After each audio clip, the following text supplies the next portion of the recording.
மேலேற்றப்பட்டதாரிகள் இன்றைக்கு 22வது நாளாகவும் தொடர்ந்து இரவு பகலாக இந்த போராட்டத்தை நாங்கள் நடத்தி கொண்டு வரோம்.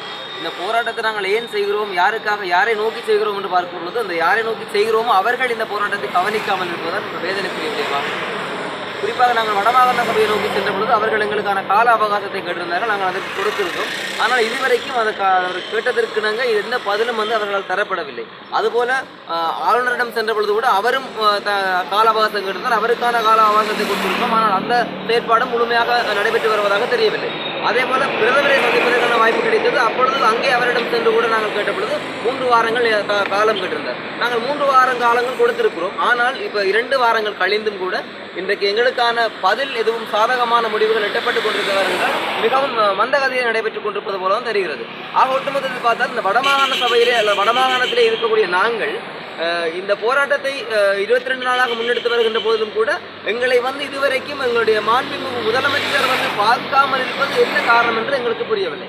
ஒன்றை விளங்கிக் கொள்ள வேண்டும், எங்களுடைய வாக்குகளை பயன்படுத்தி உங்களை எங்கள் தலைவர்களாக எங்களுடைய பிரதிநிதிகளாக நாங்கள் தெரிவு செய்கின்ற பொழுது நீங்கள் இதிலே அசண்டை இனமாக இருப்பது எதற்காக என்ற கேள்வி எங்களிடம் எழுந்தது.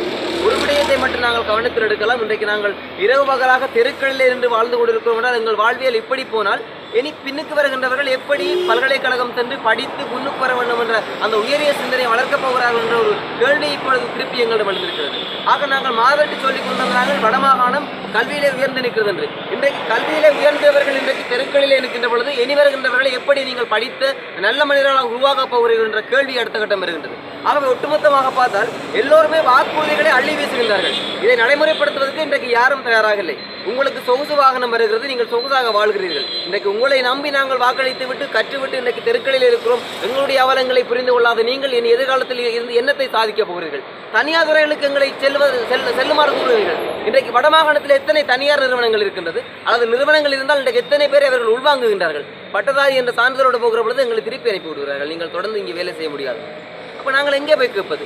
நாங்கள் கற்ற கல்விக்குத்தான் வேலை கேட்கிறோமே தவிர சாதாரணமாக இருந்து எதையும் ஒரு லாய்க்கில்லாதவர்களாக தகுதியற்றவர்களாக நாங்கள் இல்லை. ஒவ்வொருவரும் ஏதோ துறையில் சிறப்பு தேர்ச்சி அடைந்திருக்கிறார்கள். அவருடைய சிறப்பு தேர்ச்சிக்கு அடிப்படையில் நிறைய வெற்றிடங்கள் இருக்கிறது.